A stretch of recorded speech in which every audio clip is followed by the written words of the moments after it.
네, 여러분 반갑습니다. 강철구입니다. 방금 소개받은.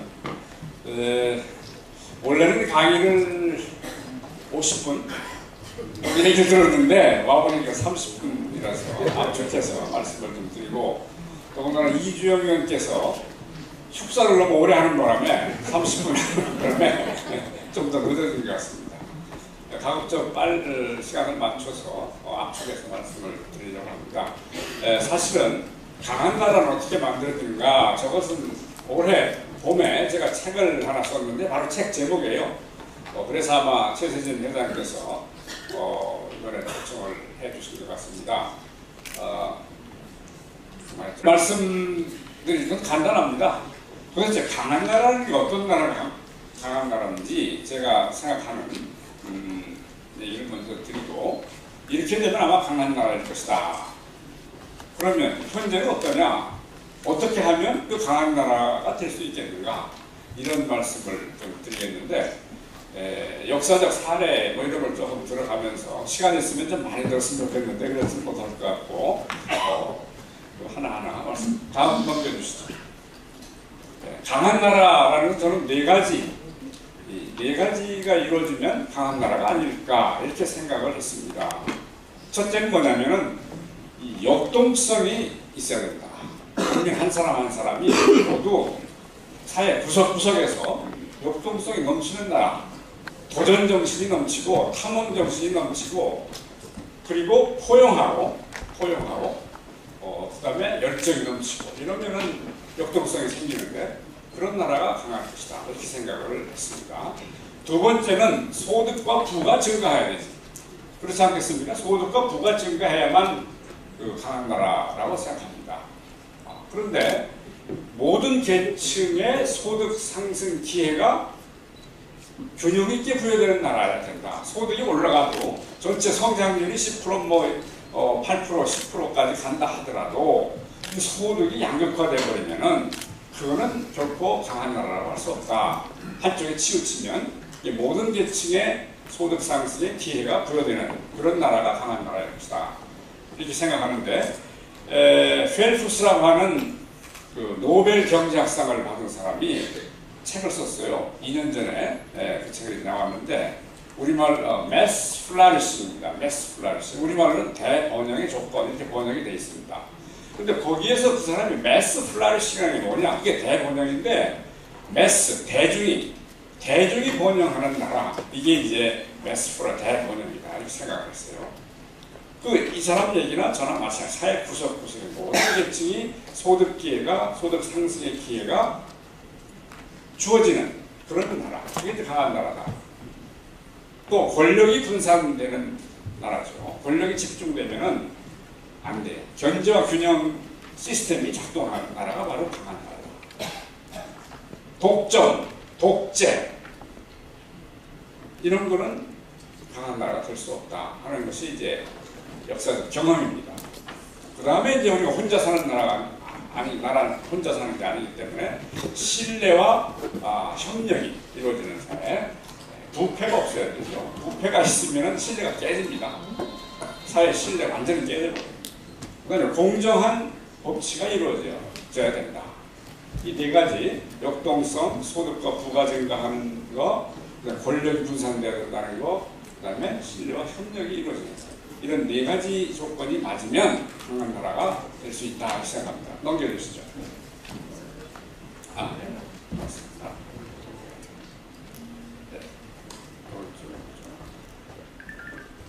네, 맞아요. 김구 선생이 대한민국 임시정부의 주석을 했던 김구 선생이 나의 소원이라는 유명한 책을 썼는데, 여기에서 제가 생각하는 이 강한 나라와 똑같은 개념이 나왔어요. 나는 우리나라가 세계에서 가장 아름다운 나라가 되기를 바란다. 가장 부강한 나라가 되기를 원하는 것은 아니다. 우리의 부력은 우리의 생활을 풍족히 할 만하고, 우리의 강력은 남의 침략을 막을 만한 족하다. 오직 한없이 가지고 싶은 것은 높은 문화의 힘이다. 오늘 이 문화의 제도라고 아닙니까? 문화의 힘을 이 김구 선생이 이미 얘기했어요. 문화의 힘이다. 문화의 힘은 우리 자신을 행복하게 하고 나아가서 남에게 행복을 주기 때문이다. 그래서 김구 선생이 나에서에서 얘기하는 강한 나라는 바로 활기차고 아름다운 높은 문화국을 얘기하는 거예요. 자신과 이웃이 행복해지는 나라. 이게 바로 강한 나라. 그 강한 나라이란 국민들이 역동성이 일어나니까 소득과 부가 증가해야 되고 서로 협력과 신뢰와 협력이 이루어져야 되고 권력이 분산돼야 되는 그런 나라가 강한 나라다. 저는 그렇게 보고 있습니다.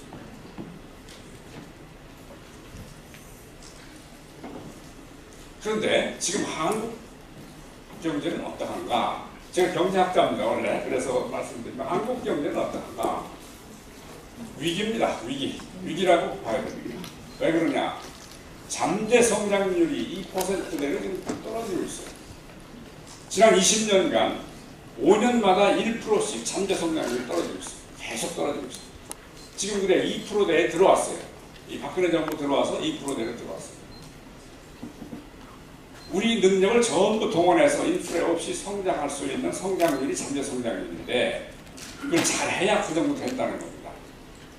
그런데 앞으로 다음 정부 들어서서 5, 6년 후면은 1%대, 0%대로 떨어질 가능성이 지금 굉장히 높습니다. 위기입니다, 이거. 성장률을. 소득과 부가 증가하지 못하게 돼 있어요, 이제는. 이대로 가면. 제2의 IMF 위기가 오는 거 아니냐, 이런 얘기들을 많이 합니다. 부실 지구 기업이 급증하고 있어요. 이게 뭐냐면은 영업이익 갖고 이자를 갚지 못하는 그런 기업들입니다. 그런 기업들이 2014년 1사분기에 1,850을 했는데 2015년 이게 2,500몇 개 상장기업 중에서 그래서 36% 우리 기업들 상장기업 3분의 1 이상이 돈 벌어서 이자 못 갚는 상황. 그런 상황까지 가. 점점 늘어요 이게. 1,800에서 2,500. 20대 기업, 큰 기업, 대기업 집단, 재벌들의 기업 집단도 37%가 지금 이런 상황에 빠져 있습니다. 이게 지금 보이지 속에 굉장히 어려운 상태에 가고 있다. 위험 기업수 비중이 조선업이 62.5%고 건설이 28.7%, 철강 24.1%. 왕년에 효자 산업을 했던 사람들이 모두 지금 어려움에 빠져 있습니다. 위험 부채기요. 조선은 93.7%, 운송 53%, 기계장비 38.5%. 대우조선 부채 비율이 지금 대우조선 문제잖아요. 4,266%예요. 부채가. 그런데도 2014년에는 590%가 갑자기 이렇게 많이 들었어요. 몇 년, 2, 3년 사이에. 소위 그 서별관 회의라는 데서 이게 큰일 났다. 대우조선 망하면 나라가 흔들흔들하니 지원해주자 해서 4조 2천억을 또 지원했어요. 이 부실한 걸 알면서도 계속 4조 지원하고 있다. 이런 상황까지 가고 있습니다. 가계비스도 1270, 연말 되면 1300조 원이 넘어가는 가계부채가요. 그리고 상위 1%나 10%의 그 부자들, 그 소득과 부가 이쪽으로 집중이 되겠다 하는 급속히. 그리고 소비가 굉장히 줄어들고 있습니다. 소비가. 이게 뭘 얘기하느냐? 우리 경제가 위기라는 얘기인데 제가 해석하는 것은 따라잡기 시대가 한계에 도달했다. 이렇게 이제 보는 거예요. 이게 무슨 얘기냐? 잠깐 이 설명을 하고 지금은 우리 경제가 전환하는 시기로 가야 됩니다. 전환기다. 어떻게 전환하냐? 과거 해방이 70년대, 60년대부터 70년대부터 지금까지는 따라잡기를 하는 시대였어요. 뭐냐? 외국 기술을 도입해서 우리 게 아니고 외국 기술을 도입해다가 또 그 기술을 모방을 해가지고 영어로 말하면 캐치업 시대라고 합니다. 따라잡기 시대인데 이 따라잡기 시대가 이제 거의 끝나간다. 따라잡기를 해서 산업을 해서 돈을 벌었던 대기업들, 재벌들이 줄줄이 지금 어려움에 빠졌어요. 아까 어느 분 얘기했지만 지금 현대 자동차도 어렵죠.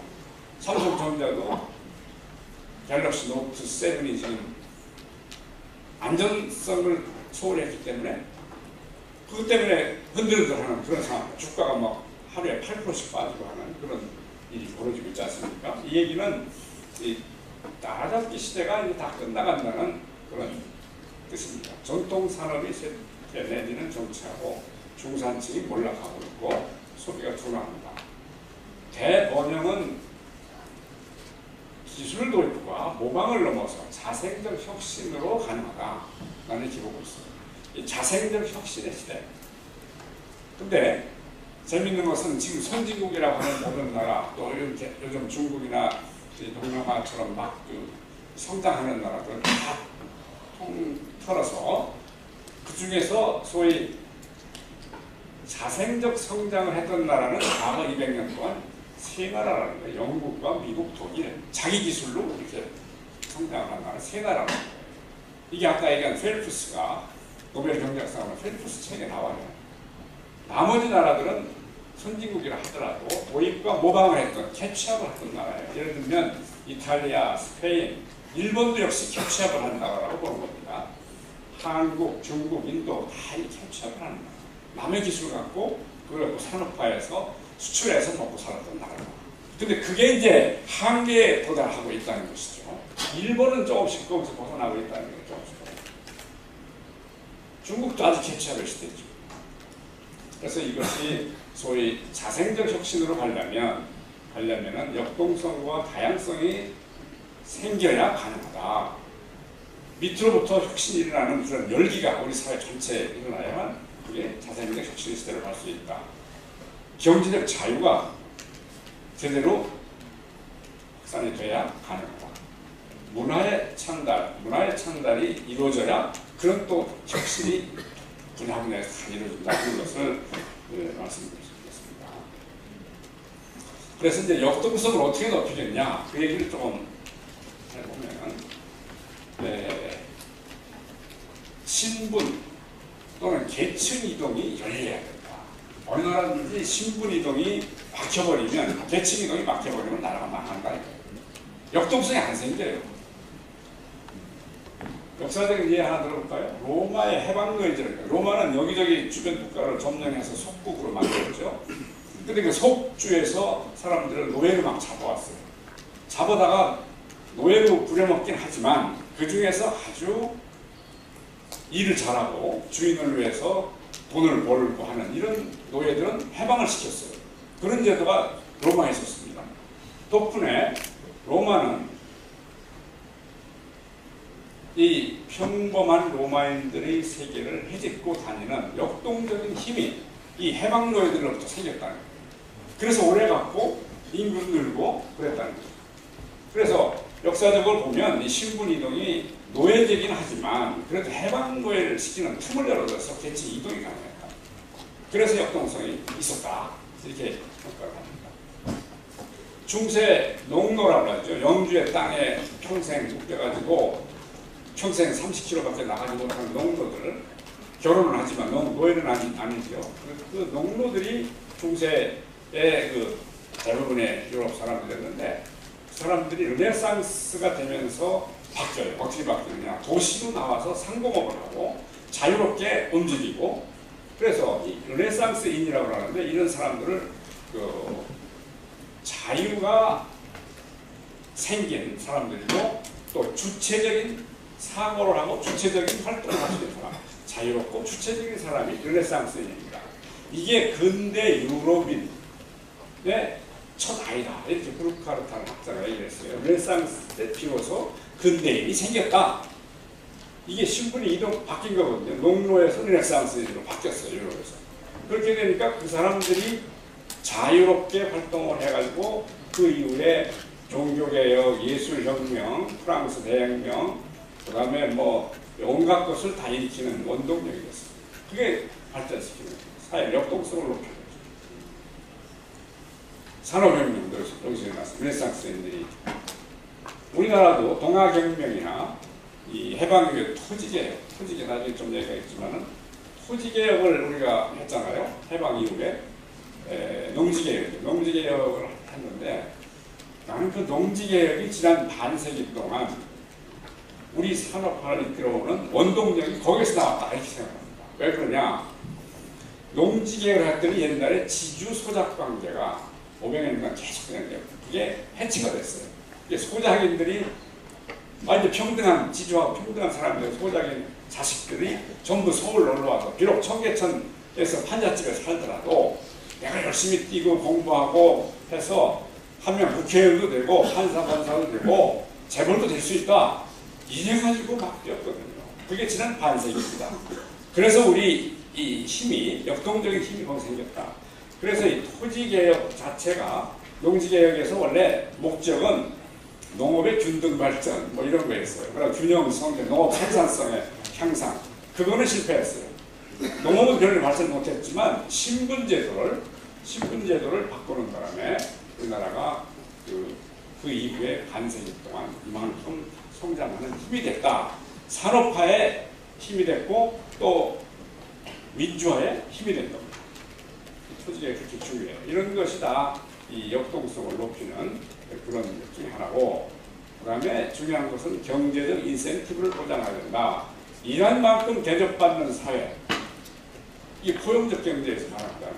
일한 만큼 대접받는 사회가 만들어져야 되는 거예요. 이게 안 생기면 사람들이 역동성이 생길 리가 없죠. 일할 만큼 대접 못하는데 왜 열심히 일하느냐? 안 합니다.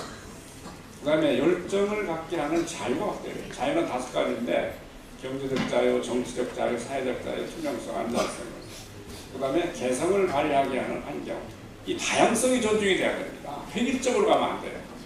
그리고 이 문화창조, 교육개혁, 이게 일어나야 비로소 이 개성을 발휘하는 환경이 되고, 이런 것들이 결국은 합쳐서 역동성을 높이게 된다. 우리 사회가 말씀드릴 수 있습니다.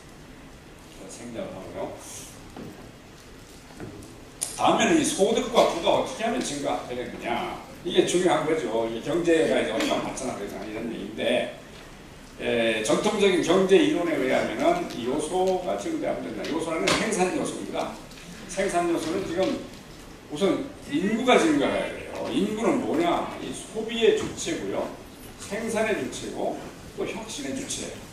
이 인구가 늘어나는 나라가 번창하는 나라. 인구가 감소하기 시작하면 문제가 있다는 거예요. 근데 여러분 이거 다 아시겠지만 지금 고등학교 졸업해서 대학 가려고 하는 인원이 지금 60만 명쯤 됩니다. 현재는. 근데요, 지금 내년부터 팍팍 줍니다. 그래서 2023년 되면요 37만 명을 줄어요. 청년이 줄어든다고. 이게 심각한 문제라고 나는 생각해요. 아주 많이 줄고 있어요. 인구가 줄고 있다는 게 문제예요. 경제적 자유가 확대가 돼야 소득이 증가. 복점, 진입장벽, 이거 재벌들이 진입장벽 쳐놔서 중소기업 못 들어가지 않습니까? 이런 것도 있고, 규제대학 이런 걸 통해서 경제적 자유가 확대돼야 소득이 증가할 수 있다는 것이고, 양극화에서 이거 매우 중요한데 중산층의 소득이 증가해야 우리 사회, 우리 경제가 이제 다시 일어나고, 이 중하층 소득이 굉장히 중요해요. 왜 그러냐면은 아주 부자들은요 소득이 늘어도 거기서 소비를 더 안 합니다. 이미 소비를 많이 하고 있기 때문에. 그런데 중하층에서는 소득이 늘면 바로 그게 소비로 연결이 돼요. 그래서 이 중하층 소득이 증가해야, 양극화가 해소돼야 비로소 소득 증가가 일어납니다. 또 뭐 모든 나라와 교환적 돼야 되고, 엔터프리너십이, 이 엔터프리너십이라는 게 뭐냐, 한 가지만 말씀을 드리면, 엔터프리너십은 이제 대재벌에 가서 일하는 이 임원들 있잖아요. 이분들은 엔터프리너라고 할 수가 없어요. 그냥 집사예요, 집사. 그 회사에 관리하는데 인사관리, 노무관리 이런 건 잘합니다. 마케팅도 잘해요. 근데 뭘 못하느냐? 가장 중요한 거는 중요한 인사하고 파이낸스예요. 금융. 이거는 그 사람들 책임 안 집니다. 금융, 그 다음에 새로운 분야로의 창업,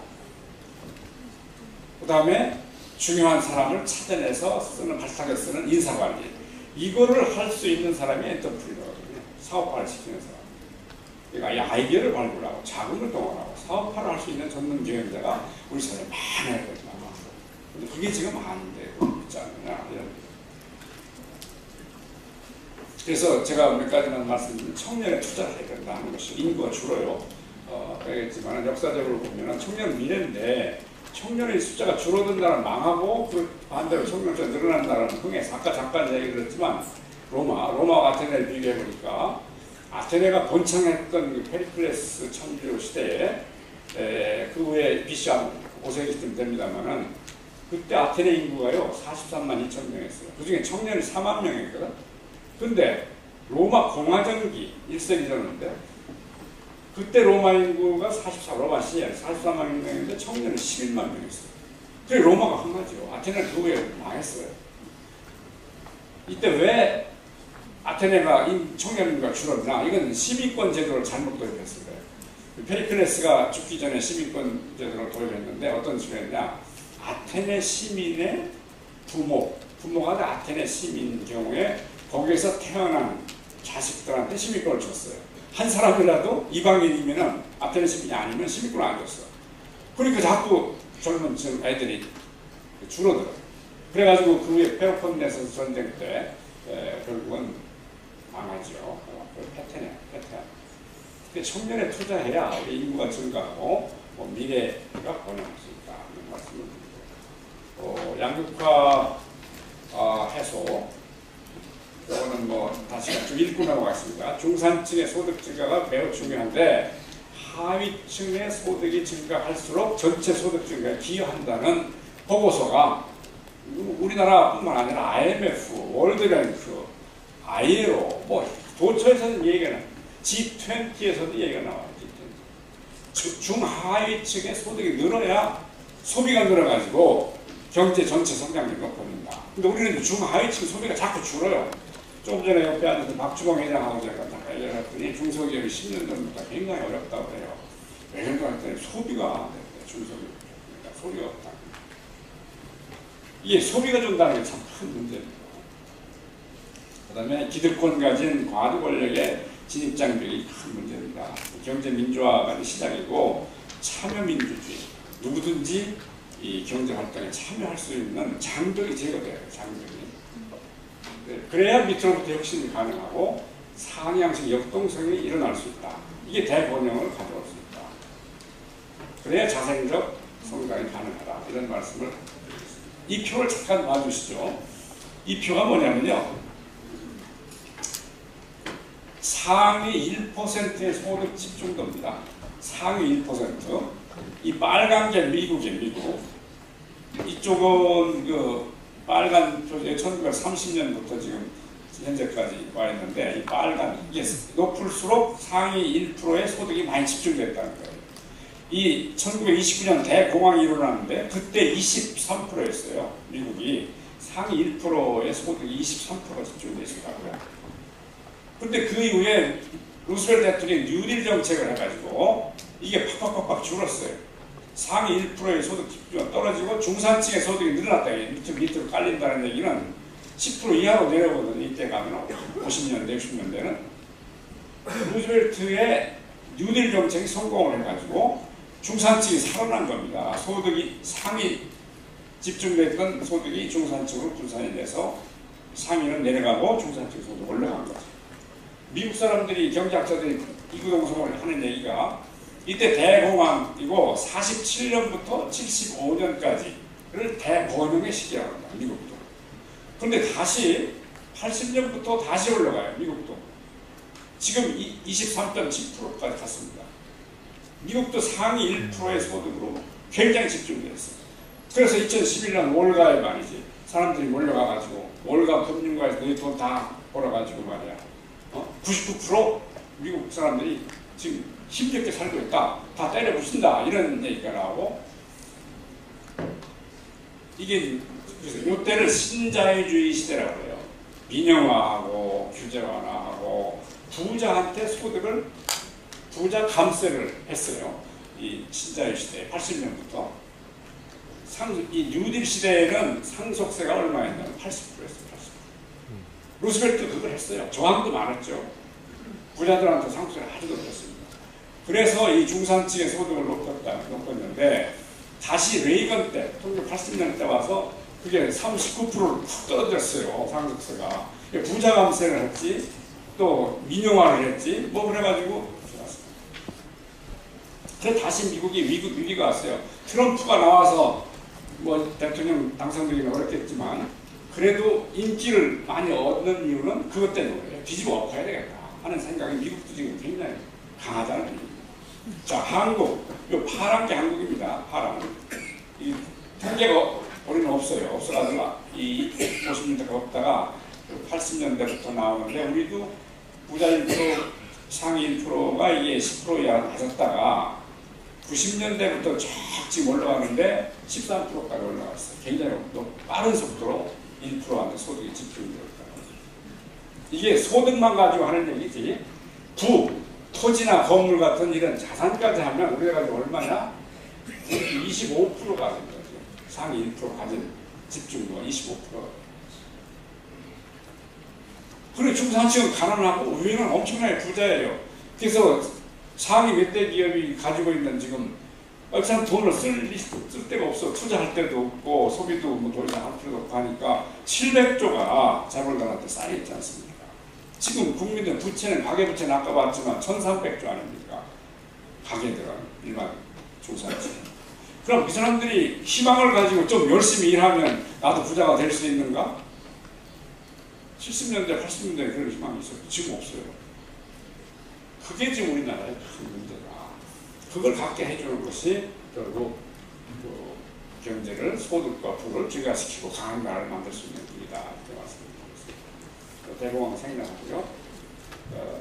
또 4차 산업혁명 시대라고 해요. 우리가 뭐 자생적 혁신을 하려면 어디로 가야 되냐? 4차 산업인데 어떤 산업들인가 잠깐만 보고 가겠습니다.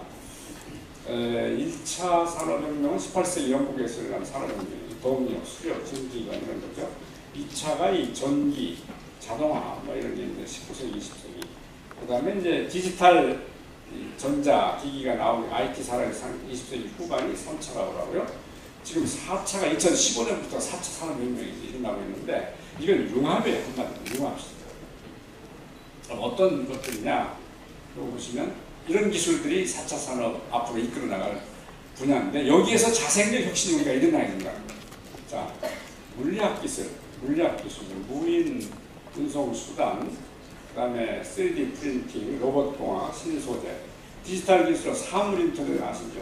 이 설명을 제가 안 드리겠습니다. IoT, 빅데이터, 인공지능, 알파고 싸우는 거 봤지 않습니까? 온갖 정보를 가지고 하면 사람 머리보다 훨씬 더 발달된 그런 판단을 합니다. 이건 의학 분야에서 모든 분야에서 가능한 거예요. 그 게임에서 뭐해서. 그다음 생물학 기술로 합성 생물학, 유전공학, 스마트 의료 이런 것들이 이제 주요 4차 산업 기술인데 이런 기술 분야에서 우리가 선도적인 기술 혁신을 해야만 앞으로 먹고 살 게 생긴다. 전통 산업에서는 한계에 왔다는 거예요. 한계. 그런 말씀을 드리겠습니다. 뭐 ICBM 시대라고도 해요. 그 융합 기술입니다. 뭐냐면 그 ICBM은 인터넷 오브 테크놀로지, 클라우드 컴퓨팅, 빅데이터 and 모바일 테크놀로지. 그리고 ICBM 해서 ICBM 시대다. 기술 융합. 이것도 융합하고 싶다. 이렇게 지금 얘기하겠습니다. 이제 세 번째로 견제와 균형 시스템이 정착이 돼야 된다. 그래야 이 나라가 나라가 강한 나라가 될 수 있다. 그것인데 사실은 사회 모든 분야의 권력이 분산이 돼야 되는데 특히 이 정치 권력이 분산이 돼서 견제와 균형이 돼야 됩니다. 이 삼권 분립이에요. 삼권 분립. 이게 제대로 돼야 돼요. 우리나라가 요 근래 와서요. 이게 독재로 바뀌는 것 같아요. 내가 독재 시대로 더 회귀하는 것 같습니다. 이게 안 돼요. 이게 삼권 분립, 의회는 의회대로, 행정은 행정대로, 법원은 법원대로 이 권한이 분립돼요. 권력, 경제 권력도 분산돼요. 그러니까 경제 민주화가 그래서 필요하다는 것이죠. 경제 권력이 그래서 기업 지배 구조도 바뀌어야 된다는 것입니다. 총수의 아들, 손자라고 해서 그 큰 기업 재산을 마음대로 휘두르는 것은 이 경제 권력의 독점이에요. 그 능력이 그만큼 있으면 괜찮아요. 그럼 없으면 없는데도 그걸 계속하면 이게 사회에 엄청난 해를 끼칩니다. 한진형을 보셨지 않습니까? 한진형. 그렇게 경영하면 안 되죠. 근데 그 사람은 왜 거기 가서 그걸 하고 있습니까? 며느리라고 합니까? 경영도 할 줄 모르는 사람이 엄청난 피해를 입히고 있는 겁니다. 제대로 된 기업 지배구조. 견제와 균형을 깨는 독재, 독점 권력자들은 이 사람들이 또 담합을 해요. 언론까지 포함해가지고요. 그러면 나라가 이게 강한 거죠. 그게 제대로 갖춰져야 강한 나라가 된다. 이 말씀을 제가 드리고 있습니다. 세계은행 월드뱅크죠. 2008년 성장보고서로 이런 주제를 있습니다. 삼권분립이나 상권분립이 보장하는 견제와 균형의 발명이라고 해서 이게 기술이에요. 지난 수세기의 혁신 가운데 가장 창의적이면서 영향력 있는 혁신이다. 이만큼 견제와 균형 시스템이 중요하다. 근데 우리가 그게 지금 깨지고 있어요. 몇 년 사이에. 그나마 있던 게 말이에요. 이게 더 발전돼야 됩니다. 이게 지금 강한 나라로 가는데 거꾸로 가고 있다. 이 얘기를 좀 하고 싶습니다. 몽테스키가 삼권분립을 얘기했지만은 생략하겠습니다. 시간이 많이 가서요. 일단 한 가지만 말씀드리면 몽테스키의 삼권분립은 결국 주제는 자유와 권력분립. 권력분립이 되면 국민들의 자유가 확대된다. 자유. 경제적 자유, 정치적 자유 이런 게 확대된다. 그러면 역동성이 일어나요. 사회가. 너도 나도 열정을 가지고 뛴다. 독재로 가면 그 거꾸로 가겠죠. 근데 이 재밌는 건요. 이 몽테스키가 1751년에 이 책을 21년에서 만들었는데 재밌죠? 로마 교황청에서는 금서를 했어요. 1751년 그 해에. 이거 보면 안 된다. 그 다음에 미국에서는 성경 다음으로 베스트셀러가 돼서 이 책에 따라서 미국 독립, 미국 헌법이 다 만들어졌어요. 권력 분립. 프랑스에서 오히려 몽테스키와 자기 고국인 프랑스에서는 절대왕조와 카톨릭이 아주 지배하고 있었기 때문에 당시에 이거 비판적으로 이 책을 그렇게 좋아하지 않았어요. 교황청에서 금서했다는 게 재밌죠. 마지막으로 이 네 번째 강한 나라가 되기 위한 조건이 신뢰 구축인데 부패 방지와 신뢰 구축. 이게 참 우리의 과제 중 하나이기도 합니다.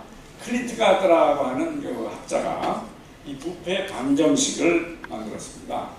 이것을 이렇게 썼어요.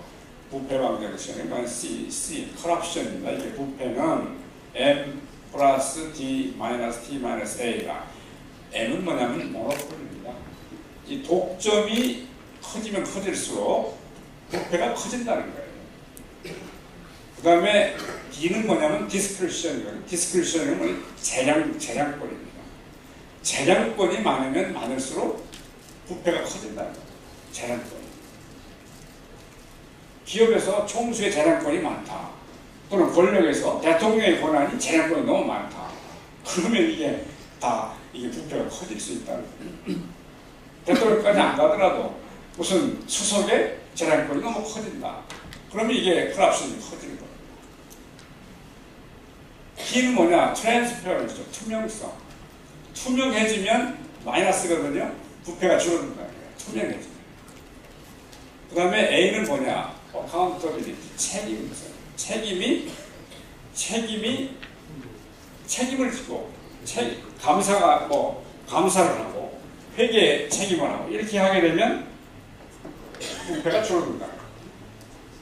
근데 여기에서 우리가 중요한 교훈 하나는 이 모노폴리, 독점. 우리가 지금 재벌 체제 하에서 재벌 우리 법 용어로는 대규모 기업 집단이라고 하거든요.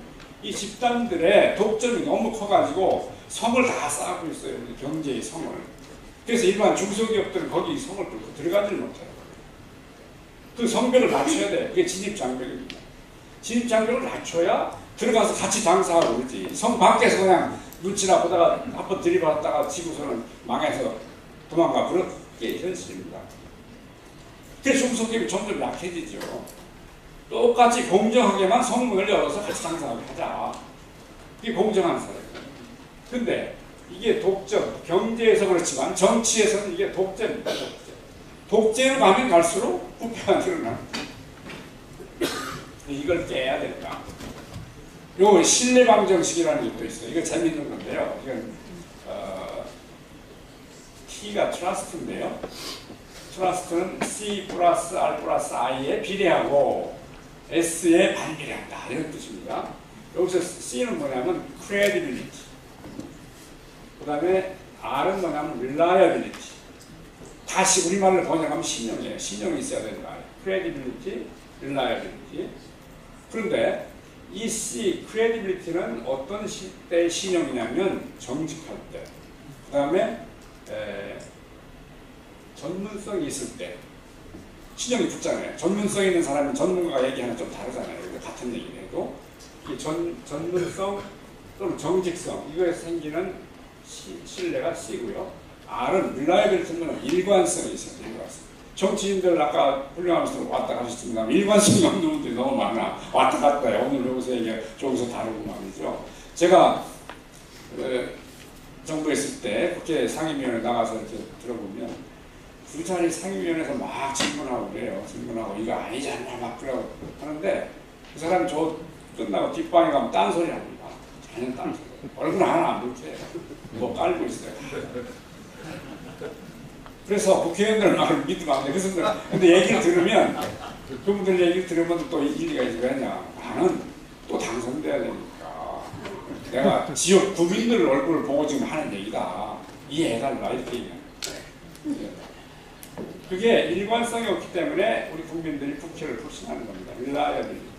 사실 정직하지 않은 분도 있죠. 그러나 그거보다는 일관성이 없다. 이거 인티머시입니다. 인티머시는 I는 인티머시인데 인티머시라는 건 뭐냐면 친근감이거든요. 소통입니다. 소통.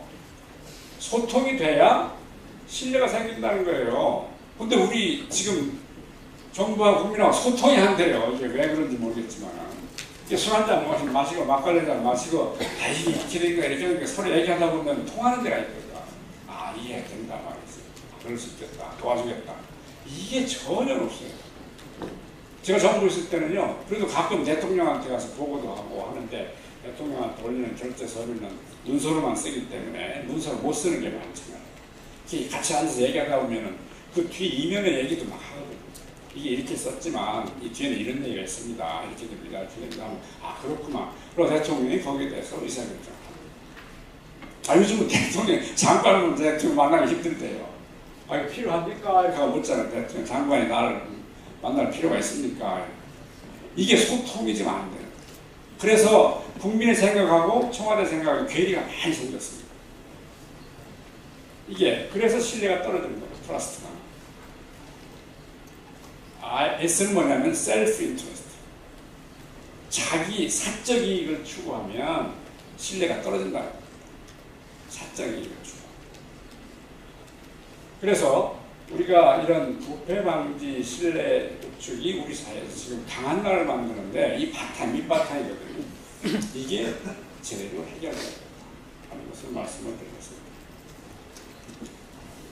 잠깐 그 전에 이 홍콩의 염정공소나 싱가포르의 타모조사국 같은 이 독립적인 강력한 부패 방지 기구가 지금 필요하다. 저는 그렇게 봐요. 고비처 이게 도입해야 된다고. 자, 강한 나라로 이제 발전하기 위해서 지금 뭐 거의 얘기를 다 끝냈습니다만 짧게 마치겠습니다. 이 발전이라는 개념을 지금 한간에 학자들도 마찬가지지만 세 가지로 생각하고 있어요. 하나는 경제 성장이 곧 발전이다 이렇게 생각하는 사람. 많은 경제학자도 이렇게 생각하고 정부도 이렇게 생각하고 언론도 이렇게 생각하고 성장률이 높으면 우리 발전하고 있는 줄 알아요. 근데 아니다. 네. 근데 마침 1998년에 아마티아 세인이라고 하는 노벨 경제학상을 받은 학자가 책을 썼더라고요. 무슨 책이냐. 국민 개개인의 자유가 확대되는 것이 발전이다. 자유가 확대되는 것이 발전. 그 자유는 경제적 자유, 정치적 자유, 사회적 자유 뭐 다 있어요. 이런 자유가 발전되는 것이 자유 확대가 발전이다. 우리 사실은 국민들이 잘 산다는 것은 자유가 확대돼서 자기가 타고난 재능과 그 개성을 충분히 발휘하다 죽으면 그건 잘 살고 간 거거든요. 인생을. 그렇지 않습니까? 그건 자유가 있어야 가능한 거예요. 자유. 그래서 자유를 줘야 돼요. 우리 문화예술 자유가 있어야 발전해요. 자유가. 제가요 정부 있을 때 이창동 감독이 그 문화부 장관 왔어요. 국무회의 끝나고서 물어봤어요. 요즘 이 장관, 요즘 국제 영화제 이런 데 가서 한국 영화들이 수상을 많이 하기 시작하는데 10년 전 얘기예요. 15년 전 얘기. 12, 3년. 그 이유가 뭐라고 생각하시고 내가 한번 물어봤어요. 그랬더니 한 30초, 1분 깜깜 하더니 딱 한마디 하더라고요. 자유지요. 자유지요. 자유. 충무로에 자유를 주니까 좋은 작품들이 나오더라고요. 자유, 이게 중요한 겁니다. 이 자유가 발전의 개념이 틀림없습니다만은 요건 또 부족하다 해서 이제 요건 제가 만든 겁니다만 인류가 추구하는 기본 가치를 실현하는 것이 발전이다. 이게 제가 제 책에서 쓴 거예요. 그럼 기본 가치가 뭐냐? 세 가지. 생명, 자유, 신뢰. 이 세 가지 가치예요. 이거는 생명을 존중해야 되고, 그 다음에 자유가, 지금 얘기한 자유가 확대돼야 되고, 하나는 우리 같이 사는 사회니까 부패도 없고 서로 신뢰하는 신뢰의 사회가 돼야 발전하는 것이다. 그래서 제가 이렇게 썼는데 뭐 다 미국 독립선언문에도 같은 얘기고요. 존 로크도 같은 생명, 자유 그리고 사유재산, 여기 사유재산 존중했어요.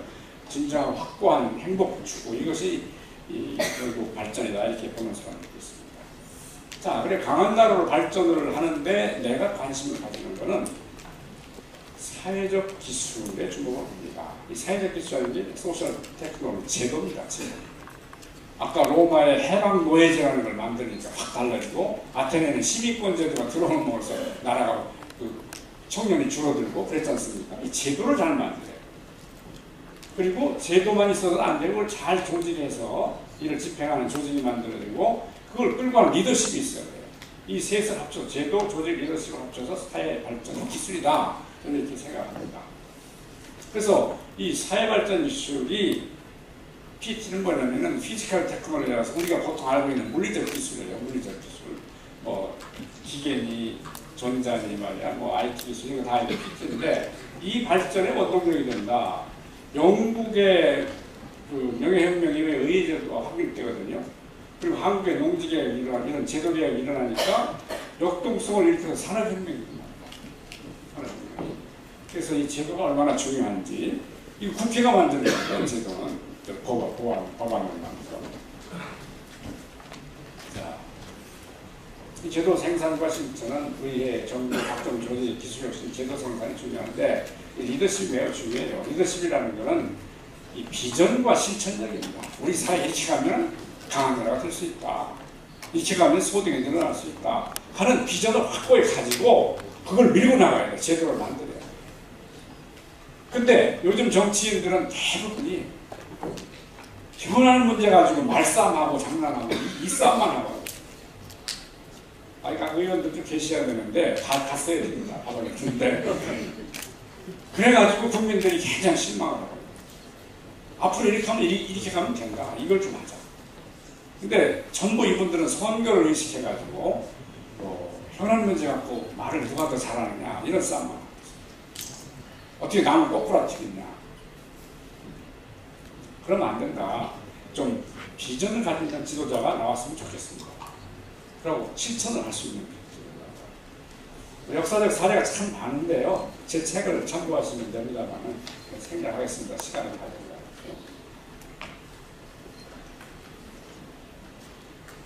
오늘날 필요한 사회적 기술, 우리가 우리 사회에 어떤 기술들이 필요하냐 하는 걸 보면 제가 설명 없이 간단하게 말씀드리고 제 말을 마치려고 합니다.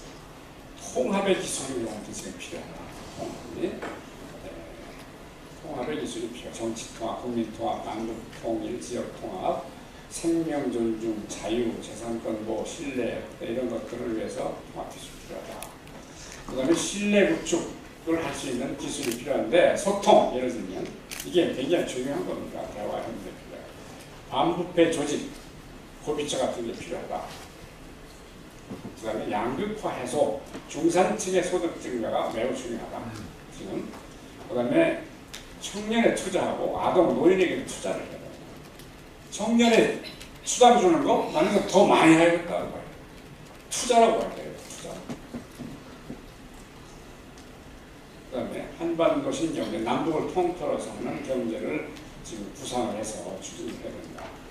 혁신체제 구축은 제4차 산업혁명을 우리가 대응을 해서 기술 혁신할 수 있는 체제를 이 정부, 기업, 대학, 연구소를 합작으로 미래창조 기술 혁신을 지속해야 된다.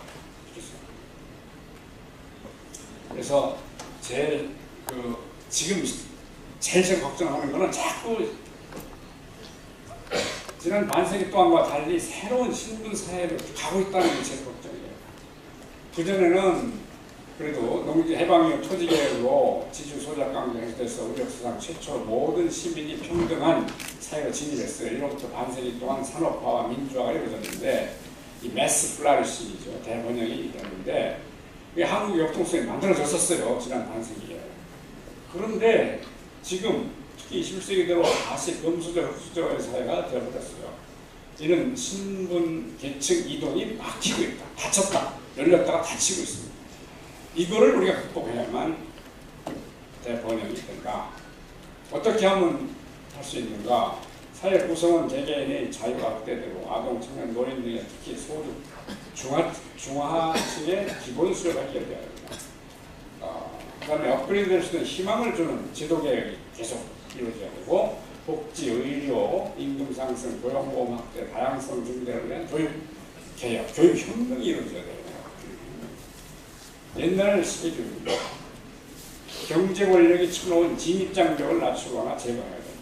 아까 말씀드린 것. 그리고 일한 만큼 대접받는 것, 동일노동, 동일임금이 매우 중요하다. 이것이 경제적 인센티브가 같아야 된답니다. 혁신의 기반은 혁신시대 지적재산권 보호도 매우 중요하다. 또 경제 인센티브 체계를 바꿔요. 특히 조세개혁이 말이에요. 과거 한 가지 예만 드릴까요? 지금 R&D 투자를 하면은 조세 감면 해줘요. 근데 삼성전자 하나에 1조 2천억이 R&D 투자해서 조세 감면이 이루어지고 있습니다. 지금. 근데 중소기업 전부 합쳐야 8, 9천억입니다.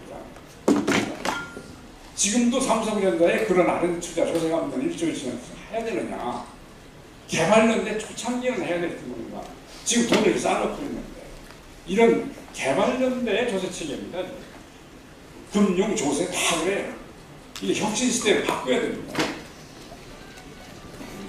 한반도 신경제는 교환과 교역의 확대를 통한 소득도 보여줍니다. 이 남북한 어떻게 하든지 간에 남북한의 한반도 경제체제를 만들어야 됩니다. 그 노력을 우리가 함께 해야 된다. 그 말씀을 드렸습니다. 이상으로 제 말씀 마치겠는데 시간이 좀 지났어요. 너무 생략했습니다. 질문 있으십니까? 없죠? 박수 좀 그럼. 고맙습니다. 해체를 해야 됩니까? 해체해야 됩니다. 해체해야 됩니까? 됩니다. 이유는 뭡니까? 그거는 부자들의 그 이익 집단이에요. 이익 집단 해체돼야지 당연히. 당연히 해체. 맞죠? 네, 질문하세요. 지금 그 영세 중소 기업들에게 그 수출을 하기 위해서 R&D 투자를 없는 돈 가지고 가정살림까지 전부 충동원해가지고 일가 친척 돈까지 끌어들 사고 있는데 그런 부분에 대해서 아까 삼성 R&D 투자가 1조 몇천억이 된다고 그러는데 정말 우리 그 수출하는 중소기업체들에게 뼈저리게 느낄 수 있는 그런 R&D 투자 확대 정책을 이 자리를 통해서 감안을 해줬으면 좋겠습니다. 참고적으로 저는 한국국제수출입 지원협회를 만들었는데 거기에는 정말 먼지 속에서 3D 업종에서 일하면서 여기까지 함께 정부의 지원 사각지대에서 땀 흘리면서 일하는 우리 협회 회원들이 있습니다. 그 회원들의 업체에 찾아가 보면 눈물 나는 그런 어려운 환경 속에서 수출하기 위해서 열심히 노력하고 있거든요. 그래서 지금 340여 명이 모여가지고 단합해서 각계전투는 힘드니까 함께 가자 해서 지금 결성돼가지고 제가 이 자리에 참석했는데 우리 회원들이 여기에 한 50여 명 와 있습니다. 좀 격려의 말씀을 한번 드리겠습니다. 예, 제가 얼마 전에 모 국회의원이 지난 4년 동안 계속 소상공인만 계속 만나고 다니면서 조사를 해서 그 문제점을 지적을 하더라고요. 저한테 와서 얘기를 하는데 들어보니까 한 37만 소상공인이 이제 조직을 했대요. 근데 거기에 가령 정부 지원이 아까 말씀드렸지만 삼성에 지원하는 그 금액만큼만 1년에 그쪽으로 R&D에 대한 삼성에 대한 R&D 투자에 대한 조세 감면액이 그렇다는 얘기거든요. 그래 그 감면을 안 하고 삼성은 안 해도 하거든. 자기 돈 많아요. 그래서 할 수 있는데 그걸 해가지고 중소기업이나 소상공인한테 37만 개에 조금씩 나눠 지원해주면 전부 일자리 한 개씩 늘릴 수 있다는 거야. 그래가지고 55만 명이 한 해 더 채용이 가능하다 이런 얘기를 하더라고요. 그래서 중소기업, 소상공인 이런 경제적 약자에 대한 배려를 하는 조세 개혁이 이루어진다 이거 지금요. 그렇지 않습니까? 예. 내가 또 놀란 건 뭐냐면 법인세율 22%예요. 법정 법인세율 지금. 근데 실효세율 실제 내는 거 가면 다 빼고 이렇게 빼면 실효세율이 재벌들 상위 200대 기업인데 재벌들은 13%예요. 근데 중소기업들도 22%지만 실제 내는 거는 13.9%예요. 중소기업 더 내요 지금 세금을. 실제 내는 건 이게 잘못되어 있다는 거야. 저 체계가. 이거 바꿔야 돼요 이거. 그래서 마지막에 한 얘기는 이 조세개혁이 엄청나게 중요한데요. 내가 정당에 있는 분들하고 지난번에 얘기를 할 기회가 있어서 얘기를 해봤더니 선거 때는 그 얘기 못 한다는 거야. 하면은 편들어지는 거야 이거야. 조세개혁에 증세한다든가 뭐 세대개혁 하면은. 그래서 이렇게 검토를 해놓고 이걸 못 하더라고 얘기를. 그러니까 맨 그냥 이대로 계속 가고 있는 거예요. 개발연대에 수출이 안 돼서 막 그 지원할 때 그 지원 방법 그대로 가는데 이제는 아니다. 중소기업, 중산층의 소득 증대를 할 수 있는 조세 체계를 바뀌어야 된다. 그게 제 생각입니다. 여러분들 이걸 내십시오.